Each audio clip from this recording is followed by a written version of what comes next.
एक मासूम से बच्चे आर्यन पर लगा अपनी ही दादी को जान से मारने का इल्जाम। क्या उसकी बेगुनाही साबित कर पाएंगे उसके पापा? क्या अनिका से बदतमीजी रोहित मारवा के बॉडीगार्ड अब्दुल को पड़ेगी महंगी? और आखिर क्या रिश्ता है अनिका का किशन और अंजलि से? क्या अनिका के कोई अतीत का राज खुलेगा किशन और अंजलि के आने से?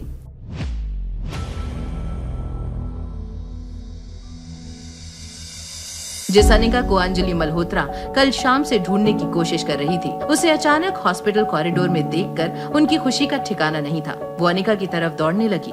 अब्दुल जो वहीं दरवाजे पर खड़ा था, वो भी उनके पीछे गया। अनिका के पास आते ही अंजलि मल्होत्रा उसके गले लग गई। थैंक यू सो मच बेटा, आज तुम्हारी वजह से मेरे पति जिंदा है। आंटी, आपको पक्का यकीन है कि ये वही लड़की है जिसने मिस्टर अग्रवाल की जान बचाई है? भला मैं इसका चेहरा कैसे भूल सकती हूँ। क्या आपने कोई मेडिकल ट्रेनिंग ली है? अनिका ने कुछ नहीं कहा, बस अब्दुल को घूरती रही। अब्दुल ये समझ चुका था कि उसने अनिका को पहचानने में बहुत बड़ी गलती कर दी है। इन सब बातों से अनजान रोहित किशन मल्होत्रा की लैब रिपोर्ट्स लेकर वहां आया। उसने जब अनिका को अंजलि मल्होत्रा से बात करते हुए देखा तो वो काफी हैरान रह गया। क्या तुम एक दूसरे को जानते हो? हाँ, ये हमारे होटल में ही रहती है। ये तो बड़ी अच्छी बात है बेटा, इसी ने कल किशन जी की जान बचाई थी। अरे ये नहीं होती तो पता नहीं क्या हो जाता।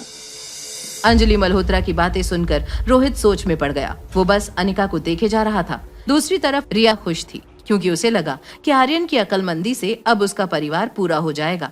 रिया ने आर्यन को फोन करके ये खबर देने का सोचा। मेरे साथ रहकर तुम भी स्मार्ट हो गए हो।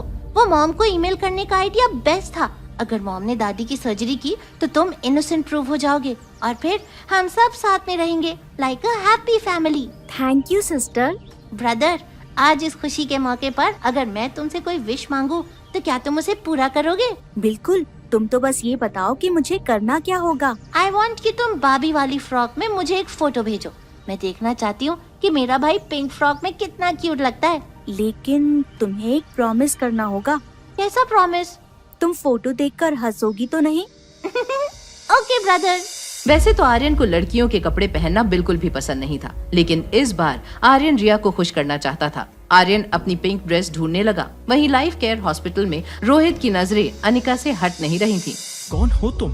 अच्छी हो या बुरी, स्कूल ड्रॉप आउट हो या जीनियस, मेरे खिलाफ साजिश करने वाली कोई चालाक औरत या फिर दूसरों की मदद करने वाली, आखिर कौन हो तुम? तो क्या अब मुझे मिस्टर मारवा से मिलने की अपॉइंटमेंट मिल सकती है? कैसी अपॉइंटमेंट? क्या आपने बताया नहीं मिस्टर मारवा को? क्या नहीं बताया अब्दुल? कौन से अपॉइंटमेंट की बात चल रही है यहाँ? वो सर, ये कल आई थी आपके स्वीट के पास, आपसे मिलने की जिद कर रही थी। आपकी दादी माँ के बारे में कुछ। तुमने मुझे बताया क्यों नहीं? तुम जानते हो ना मेरे लिए मेरी दादी माँ का ठीक होना कितना इम्पोर्टेंट है। पर सर, हमारी मदद तो सिर्फ डॉक्टर अमृता ही कर सकती है। आप किसी इंसान की काबिलियत जाने बिना उसके इंटेलिजेंस पर सवाल कैसे उठा सकते हैं? क्या आप श्योर हैं कि आपकी दादी माँ का इलाज कोई और नहीं कर सकता?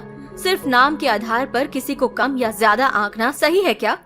लेकिन मैंने तो। बस अब्दुल, मेरी दादी अभी चंडीगढ़ के हॉस्पिटल में है और चल फिर नहीं सकती। उनकी हालत बहुत नाजुक है। मैं चलूंगी उनसे मिलने और उनका ट्रीटमेंट भी करूंगी, लेकिन मेरे ट्रैवल और स्टे का अरेंजमेंट आप करवाएंगे। आप उस सब का टेंशन मत लीजिए, सब हो जाएगा। ठीक है, अभी मुझे जाना होगा। मिस अनिका, एक मिनट, क्या मैं जान सकता हूँ आप मेरी हेल्प क्यों करना चाहती हैं? मिस्टर मारवा, मैं यहाँ किसी को ढूंढ रही हूँ। मैं आपकी दादी को ठीक करने में आपकी मदद करूँगी और बदले में आपको मेरी मदद करनी होगी उसे ढूंढने में। आप किसे ढूंढ रही हैं? अभी नहीं, वक्त आने पर मैं खुद आपको बताऊंगी। अनिका की बातों से रोहित को उम्मीद की एक नई किरण दिखी थी। अनिका के कॉन्फिडेंस से रोहित को कुछ राहत मिली थी। रोहित वापस किशन मल्होत्रा को देखने पेशेंट वार्ड में गया। किशन जी की नींद खुल चुकी थी और वो रोहित को देखकर काफी खुश थे। अरे रोहित बेटा, तुम बहुत बिजी रहते हो और यहाँ। अंकल, आपकी हेल्थ भी उतनी ही इम्पोर्टेंट है जितनी बाकी चीजें। वैसे आपको मुझे बताना चाहिए था कि आप मनाली में हो। बेटा, मैं यहाँ किसी काम से नहीं बल्कि किसी अपने को ढूंढने आया हूँ। वो तो ठीक है, लेकिन आपको बताना चाहिए था ना। वैसे किसे ढूंढ रहे हैं आप लोग? दरअसल मेरी एक बहन थी, उसने यही किसी गुलेरिया फैमिली के एक लड़के से शादी कर ली थी। हमने बहुत दिनों तक दीदी से बात नहीं की। फिर हमें पता चला कि शादी के 2 साल बाद ही उसका देहांत हो गया। अभी कुछ दिनों पहले हमें पता चला कि मेरी बहन की एक बेटी भी है और वो मनाली में ही रहती है। बस उसी को ढूंढ रहे हैं हम दोनों। दीदी तो हमें छोड़कर चली गई, लेकिन हमें उनकी बेटी को कैसे भी ढूंढना है। वो एक बार हमें मिल जाए तो हम भी उसकी वैसी ही सेवा करेंगे जैसे दीदी हमारी सेवा करती थी। फिर शायद दीदी हमें माफ कर दे। चलो हम अभी गुलेरिया हाउस चलते हैं और अपनी बच्ची को लेकर आते हैं। नहीं, अभी नहीं, पहले आप ठीक हो जाओ, फिर हम सब साथ में चलेंगे। हाँ अंकल, इस वक्त आपको रेस्ट करने की सख्त जरूरत है। ठीक है, जैसा तुम कहो। रोहित, जरा वो बैग देना मुझे। ये देखिए, ये है मेरी बहन की तस्वीर। लेकिन ये तो वही लड़की है जिससे रोहित बेटा, अभी हम जिस लड़की से मिले वो तुम्हारे होटल में ही रहती है ना? हाँ आंटी। क्या तुम्हें उसका नाम पता है? हाँ, अनिका नाम है उसका। और सरनेम? अनिका गुलेरिया नाम है उसका। अनिका गुलेरिया। अच्छा बेटा, क्या तुम मेरी एक मदद कर सकते हो? मुझे अनिका के बारे में कुछ इन्फॉर्मेशन चाहिए थी। अब्दुल, अनिका की फाइल लेकर आओ। जी सर। तुम ऐसे पूछताछ क्यों कर रही हो? किशन, कल होटल लॉबी में जिस बच्चे ने तुम्हारी जान बचाई थी, ये वही अनिका है। उसे देखते ही मुझे लग रहा था कि हमारा कोई तो रिश्ता जरूर है। शायद वो ही हमारी अनिका है। सर, ये रही फाइल। ये लीजिए आंटी। किस्मत का खेल कहे या कुदरत का कोई करिश्मा, जिसे हम ढूंढते हुए आए थे उसने हमें ढूंढ लिया। मतलब अनिका ही? हाँ बेटा, अनिका ही मेरी बहन स्वाति की बेटी है। रोहित बेटा, प्लीज उसे मेरे पास ले आओ। अब्दुल, अनिका जी यहाँ अपनी बुआ से मिलने आई थी ना, तुम जल्दी से जाओ और उन्हें यहाँ लेके आओ। किशन अंकल की आंखें तरस गई थी उनकी भांजी को देखने के लिए। अनिका हॉस्पिटल से जा चुकी थी और अब्दुल किशोर को निराश नहीं करना चाहता था, इसीलिए वो अनिका का नंबर रिसेप्शन से ले आया। थैंक यू, ये नंबर हमें हमारी अनिका तक पहुंचा देगा। अंकल, आंटी, मैं अब चलता हूँ, मेरी एक इम्पोर्टेंट मीटिंग है। हाँ बेटा, तुम जाओ। तुमने जो कुछ भी हमारे लिए किया है उसका एहसान हम नहीं भूल सकते। रोहित होटल पैराडाइज के लिए निकल चुका था, लेकिन अभी भी वो अनिका के बारे में ही सोच रहा था। वहीं दूसरी तरफ अनिका भी हैरान थी जब उसे उसके अतीत से जुड़ा एक फोन आया। क्या मेरे मामा मामी? हाँ, और वो हमसे मिलने घर आ रहे हैं। लेकिन इतने सालों बाद क्यों? मैं ये सब नहीं जानता, बस तुम घर आ जाना टाइम से। ठीक है, मैं आ जाऊंगी। कॉल रखते ही अनिका के मन में कई सवाल उमड़ने लगे। अनिका अपनी माँ के परिवार वालों से कभी नहीं मिली थी, लेकिन सालों बाद अचानक उन्हें अनिका की याद कैसे आई? अनिका के मन में इस नए रिश्तेदार को लेकर डर था, तो वहीं कोई और भी था जिसे अनिका से भी ज्यादा डर लग रहा था। क्या तुम्हें यकीन है कि वो लोग अनिका के रिश्तेदार हैं? मुझे तो लगता है कि इन सब के पीछे अनिका का ही हाथ होगा। पक्का हमारे खिलाफ कोई नई साजिश रच रही है। यकीन तो मुझे भी नहीं हो रहा कि ये लोग इतने सालों बाद अनिका को क्यों ढूंढ रहे हैं। क्या तुम स्वाति के परिवार वालों के बारे में कुछ भी नहीं जानते? काफी गरीब परिवार से थी स्वाति, और उसकी फैमिली पहाड़ों के उस पार रहते थे, लेकिन शादी के बाद उसने उनके साथ कोई कांटेक्ट नहीं रखा। कहीं ये लोग हमसे पैसों की भीख मांगने तो नहीं आ रहे? वैसे वो कह तो रहे थे कि अनिका के मामा बीमार हैं और इस वक्त हॉस्पिटल में एडमिट हैं। तो ये बात तय है कि वो भिखमंगे पैसों के लिए ही आ रहे हैं। देखिए, मैं पहले से ही कह देती हूँ, खबरदार उनको एक भी पैसा दिया तो। तुम तो ऐसे बोल रही हो जैसे कि मैं तिजोरी खोल के उनके सामने रखने वाला हूँ। लगता है आ गए भिखमंगे। जहाँ एक तरफ अनिका के मामा मामी के स्वागत के लिए कामिनी दरवाजा खोलने के लिए आगे बढ़ी, तो वहीं दूसरी तरफ अपने स्वीट में वार्डरोब का दरवाजा खोलते हुए आर्यन रिया को दिया हुआ प्रॉमिस पूरा करने के लिए फ्रॉक ढूंढने लगा। मैंने तो उसे यहीं छुपाया था, लेकिन अब मिल क्यों नहीं रहा? क्या नहीं मिल रहा है? डैड, आप कब आए? मैं तो अभी आया, लेकिन तुम क्या ढूंढ रहे हो? वो मैंने एक ड्रेस यहाँ रखी थी, लेकिन अब मुझे मिल नहीं रही। बेटा, वो ड्रेस तुम्हारे लिए नहीं है, इसलिए मैंने उसे किसी और को दे दिया जिसे उसकी जरूरत है। आप मेरी चीजों को मुझसे पूछे बिना किसी और को कैसे दे सकते हो? आप ही ने सिखाया था ना, दूसरों की चीजों को विदाउट परमिशन हाथ नहीं लगाना चाहिए। No wonder why mama hates you. तुम्हें ये सब किसने सिखाया Aryan? I hate you dad. आज मेरे दोस्त ने एक पार्टी रखी है, तुम मेरे साथ चलोगे ना? यस ऑफ कोर्स, हम सब जाएंगे। क्यों आर्यन? आर्यन के चेहरे पर कोई भी एक्साइटमेंट नहीं थी, उसे बस रिया का प्रॉमिस तोड़ने का दुख था। वहीं दूसरी तरफ मामा मामी के स्वागत के लिए कामिनी ने दरवाजा खोला और सामने खड़े इंसान पर कामिनी की नजर जैसे ही पड़ी वो हैरान रह गई। अनिका के मामा मामी के आने की खबर सुनते ही गुलेरिया परिवार में बेचैनी बढ़ गई। गुलेरिया फैमिली को ये विश्वास था कि अनिका के मामा मामी भीख मांगने के लिए आ रहे होंगे। तभी कामिनी ने दरवाजे के बाहर देखे बिना ही सैनिटाइजर की पूरी बोतल उधेल दी। जब उसकी नजर सैनिटाइजर में डूबी अनिका पर पड़ी। थैंक गॉड तुम थी अनिका, मुझे लगा पूरा सैनिटाइजर वेस्ट हो जाएगा। वैसे तुमने बताया नहीं कि तुम्हारे फकीर मामा मामी मनाली आए हुए हैं?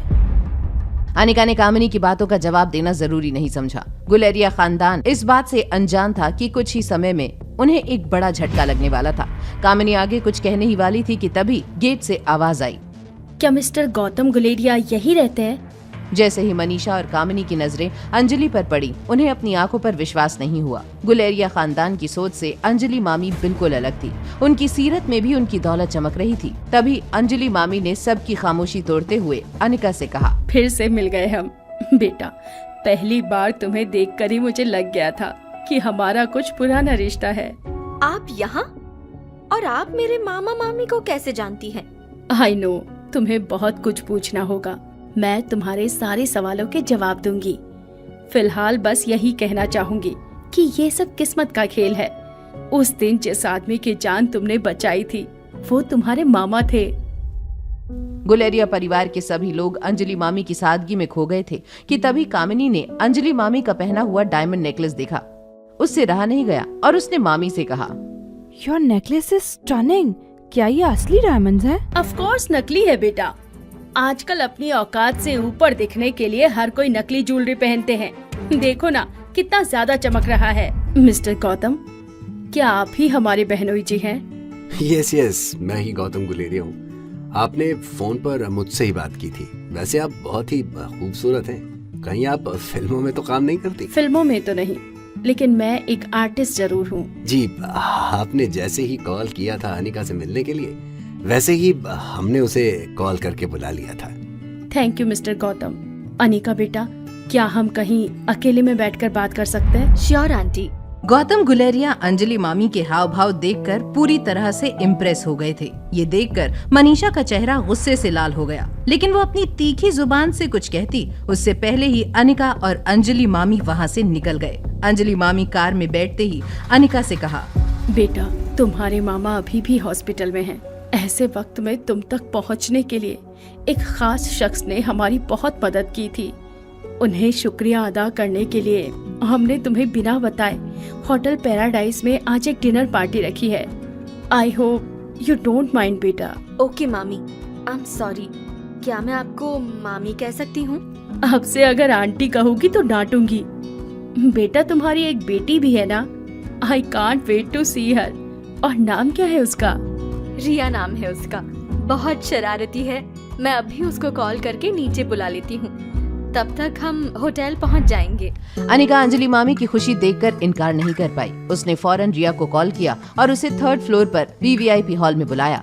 वहीं अंजलि मामी के जाने के बाद मनीषा और कामिनी सोच में पड़ गए थे कि ऐसी क्या बात हो गई जो इतने सालों बाद अनिका की मामी उससे मिलने आई थी। छोड़ो उसके मामा मामी को, तुम दोनों भूल मत जाना। आज हमें डोगरा फैमिली के साथ डिनर पर जाना है। आज का दिन बहुत खास है हमारे लिए। अरे हाँ कामिनी बेटा, टेबल बुकिंग तो कर दिया ना तुमने? हाँ मम्मा, पैराडाइज इंटरनेशनल होटल में कर दिया था, लेकिन वीवीआईपी हॉल पहले से बुक था तो नॉर्मल बुकिंग करना पड़ा। ओहो, बैड लक। चलो बेटा, कोई बात नहीं। अभी बहुत काम है, हमें रेडी भी होना है। और तुम आज अच्छा सा इंडियन ड्रेस पहनना। आज का दिन बहुत स्पेशल होने वाला है तुम्हारे लिए। यस मम्मा। यहाँ कामिनी के मन में खुशी के लड्डू फूट रहे थे, तो दूसरी तरफ रिया आर्यन को बार बार कॉल किए जा रही थी। कॉल का कोई जवाब ना मिलने पर रिया सबसे छिपते छिपाते लिफ्ट में चली गई। लिफ्ट से 3rd फ्लोर पर पहुंचते ही रिया ने जैसे ही चैन की सांस ली कि तभी उसकी नजर बगल वाली लिफ्ट पर गई, जहां से रोहित मारवा, सनी और आर्यन बाहर आ रहे थे। रोहित और सनी की नजरों से क्या बच पाएगी रिया, या फिर होगा सच का खुलासा? कौन है वो शख्स जिससे अनिका को मिलवाना चाहती है अंजलि मामी? होटल पैराडाइज में अनिका, कामिनी और कुणाल के एक साथ होने से क्या मचने वाला था हंगामा?